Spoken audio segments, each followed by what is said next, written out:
ही वारी कायमची थांबली असती।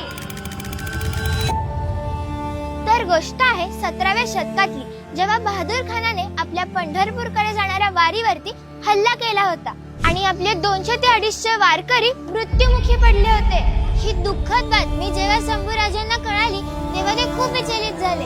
अवघ्या काहीच दिवसात राज्याभिषेक आणि इथे वारीला जाणं म्हणजे मृत्यूला आव्हान दिल्यासारखं होतं। ज्याची भीती होती तेच झालं। पुन्हा एकदा बहादूर खानाने वारीवर हल्ला केला। म्हणूनच अख्ख्या राजदरबाराचा विरोध असतानाही शंभूराजांनी आपले प्राण समोर ठेवून अख्ख्या वारीचं संरक्षण केलं आणि महाराजांनी मुघलांच्या रक्ताचे पाट नदीमध्ये सोडले। त्या दिवशी मुघलांना कळालं की जर महाराष्ट्राच्या संस्कृतीवर कोणी हात टाकायचा प्रयत्न केला तर शंभू नावाचं वादळ अख्ख्या मुघल साम्राज्याची राख रांगोळी करू शकतं।